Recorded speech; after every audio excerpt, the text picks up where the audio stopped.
আমার একটা রেস্টুরেন্ট ছিল ছোটখাটো, প্রমিস ফুড স্টেশন নামে।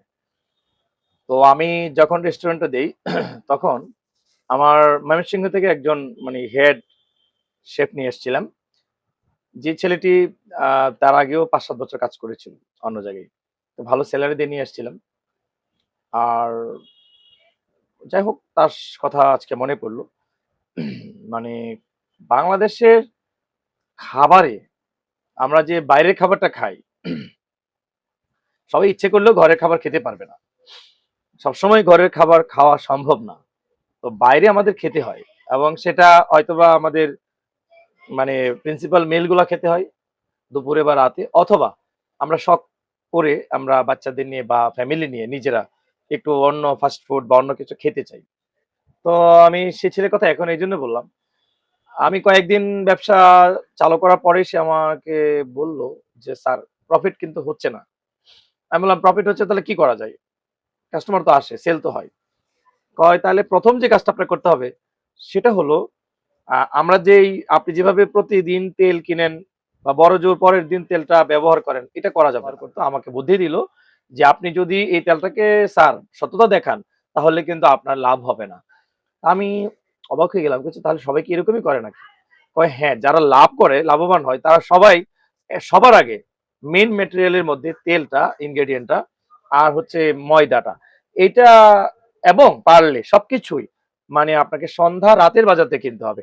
সবজি, কাঁচামরিচ, পেঁয়াজ যা কিছু আছে এবং যেটা মোটামুটি সি গ্রেড সেটা কিনতে হবে। কিনতে পারলে যদি লাভ হয় তাহলে আপনার এই রেস্টুরেন্ট আপনি লাভের মুখ দেখতে পারবেন।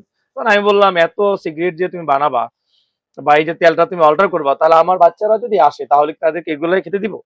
বলে না, এটা তো ঠিকই বলছেন, আপনার বাচ্চারা এগুলা জেনে শুনে কেন খাওয়াবেন? তো তাহলে বললাম তাহলে অন্যের বাচ্চাকে দিব? না, আমার বাচ্চাকে দিব না, কিন্তু অন্যের বাচ্চাকে দিব। হয় ও মুচকি মুচকি হাসে।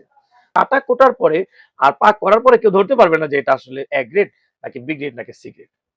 তো যাই হোক, এই বাংলাদেশে যে বাংলাদেশে আপনি যেই ১০০ টাকা দিয়ে যেটা খাচ্ছেন, যে খাবারটা মানে চিকেন ফ্রাই বা যেটা খাচ্ছেন সেটা যে মানে এই দেশের ইমানদার মানে রেস্টুরেন্টের মালিকরা শেফরা যে আপনাকে মরা ৩-৪ দিনের মরে গেছে ৩-৪ দিন পরে যে মুরগি থেকে দেয়নি, সেটা কিন্তু আপনি নিশ্চিত হতে পারবেন না। ঠিক আছে?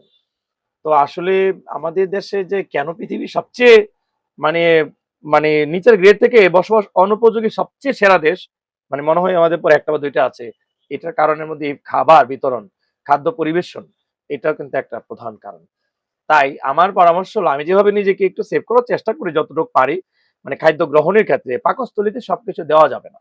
তো এখানে আপনারও বন্ধুরা বা আত্মীয় স্বজন যারা দেখছেন, খাবার আপনারা বাইরে খাবেন যে, ঠিক আছে? হুট করে খাবেন যে, ওদের এই মসলা থেকে শুরু করে মাংস, মাছ থেকে শুরু করে এভরিথিং এবং তাদের যে সিস্টেমটা আছে, মানে এটা কিন্তু আপনি বিলিভ করতে পারবেন না। কারণ এটা কিছুটা সংস্পর্শে ছিলাম এবং জানি।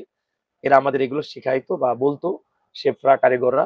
তো এই কারণে বি কেয়ারফুল। পাকস্থলীতে সবকিছু দিবেন না। এবং একদিন যখন বড় রোগে আক্রান্ত হয়ে যাচ্ছেন, আপনার সবকিছু অকেজ হয়ে যাচ্ছে, কিডনি, লিভার, যকৃৎ, আপনার প্যানক্রিয়াস, আপনার লিভার এভরিথিং, তখন কিন্তু আপনি আর পথ পাবেন না।